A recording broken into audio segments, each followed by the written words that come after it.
गणेशाय नमः। श्री सरस्वत्यै नमः।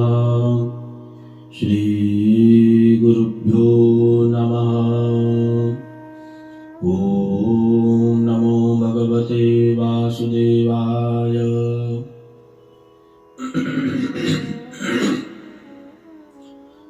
कृष्णाय वासुदेवाय हरये परमात्मने प्रणतक्लेशनाशाय गोविन्दाय नमो नमः। सदाशिवसमारम्भाम् शंकराचार्यमध्यमाम् अस्मदाचार्यपर्यन्ताम् वन्दे गुरुपरम्पराम्।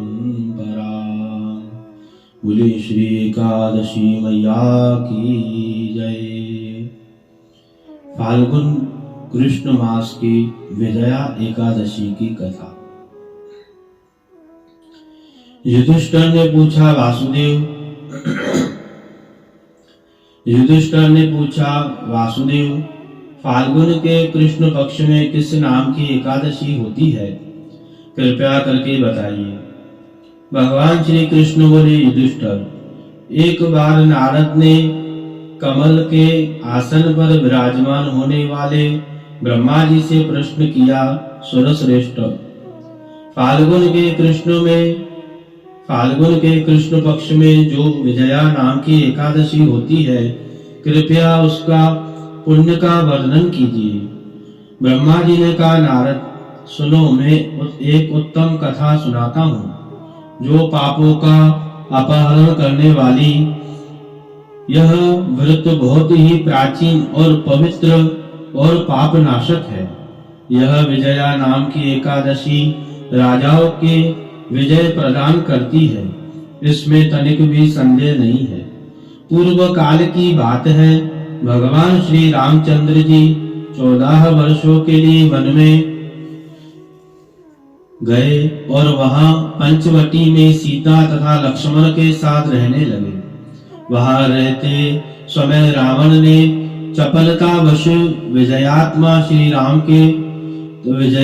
श्री राम की तपस्विनी पत्नी सीता को हर लिया। उस दुख से श्री राम व्याकुल हो उठे। उस समय सीता की खोज करते हुए वो वन में घूमने लगे। कुछ दूर जाने पर उन्हें जटायु मिले, जिनकी आयु समाप्त हो चुकी थी। इसके बाद उन्होंने वन के भीतर कबंध नामक राक्षस का वध किया। फिर सुग्रीव के साथ उनकी मित्रता हुई। तदपश्चात श्री राम के लिए वानरों की सेना एकत्रित हुई। हनुमान जी ने लंका के उद्योग में जाकर सीता का दर्शन किया और उन्हें श्री राम के चिन्ह स्वरूप मुद्रिका का प्रदर्शन किया। यह उन्होंने महान पुरुषार्थ का काम किया था। वहां से लौटकर वो श्री रामचंद्र से मिले और लंका का सारा समाचार उन्होंने निवेदन किया। हनुमान की बात सुनकर श्री राम ने सुग्रीव को अनुमति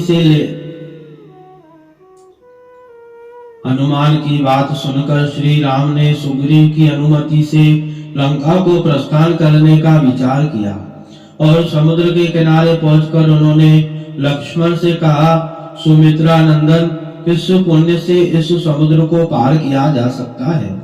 यह अत्यंत अगाध और भयंकर जल जंतुओं से भरा हुआ है।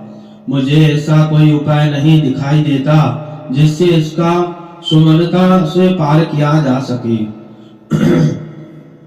लक्ष्मण बोले, महाराज, आप ही आदि देव और पुराण पुरुषोत्तम है, आपसे क्या छिपा है? यह द्वीप के भीतर बकदाल्य नामक मुनि रहते हैं। यहाँ से आधे योजन की दूरी पर उनका आश्रम है। रघुनंदन, उन प्राचीन मुनीश्वर के पास जाकर उन्हीं से इसका उपाय पूछिए।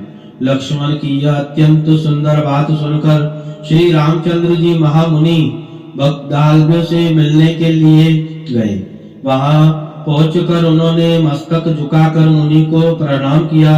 मुनि उनको देखते ही पहचान गए कि यह पुराण पुरुषोत्तम श्री राम है, जो किसी कारणवश मानव शरीर में अवतीर्ण हुए हैं। उनके आने से महर्षियों को भरी प्रसन्नता हुई। उन्होंने पूछा, श्री राम, आपका कैसे यहाँ आगमन हुआ है? श्री राम बोले, ब्राह्मण, आपकी कृपा से राक्षसों सहित लंका को जीतने के लिए सेना के साथ समुद्र के किनारे आया हूँ। मुने, अब किस प्रकार समुद्र पार किया जा सके, वह उपाय बताइए, मुझ पर कृपा कीजिए। भक्तदाल्य ने कहा, श्री राम, फाल्गुन के कृष्ण पक्ष में जो विजया नाम की एकादशी होती है, उनका व्रत करने से आपकी विजय होगी। निश्चय ही आप अपनी वानर सेना के साथ समुद्र को पार कर लेंगे। राजन, अब इस व्रत की फलदायक विधि सुनिए। दशमी का दिन आने पर एक कलश स्थापित करें। वह सोना, चांदी, तांबा अथवा मिट्टी का भी हो सकता है। उस कलश को जल से भरकर उसमें पल्लव डाल दें। उसके ऊपर भगवान नारायण के सुवर्णमय विग्रह की स्थापना करें। फिर एकादशी के दिन प्रातःकाल स्नान करें। कलश को पुनः स्थिरता पूर्वक स्थापित करें। माला, चंदन, सुपारी तथा नारियल आदि से द्वारा विशेष रूप से उनका पूजन करें। कलश के ऊपर सप्त धान्य और जौ रखें। गंध, धूप, दीप और भांति भांति के नैवेद्यों पूजन करें। कलश के सामने बैठकर वह सारा दिन उत्तम कथा वार्ता आदि द्वारा व्यतीत करें तथा रात में भी वहां जागरण करें। अखंड वृत्ति की सिद्धि के लिए घी का दीपक जलाएं। फिर द्वादशी के दिन सूर्योदय होने पर उस कलश को किस जलाशय के समीप, नदी, झरना या पोखर के तट पर ले जाकर स्थापित करें और उनकी विधिवत पूजा करके देव प्रतिमा सहित उस कलश को वेद वेता ब्राह्मण के लिए दान दें। महाराज, कलश के साथ ही और भी भरे भरे दान देने चाहिए। श्री राम, आप अपने यूथपतियों के साथ इस विधि से प्रयत्न पूर्वक विजया का व्रत कीजिए। इससे आपकी विजय होगी। ब्रह्मा जी कहते हैं, नारद, यह सुनकर श्री रामचंद्र जी ने मुनि के कथानुसार उस समय विजया एकादशी का व्रत किया। उस व्रत के करने से श्री रामचंद्र जी विजय हुए। उन्होंने संग्राम में रावण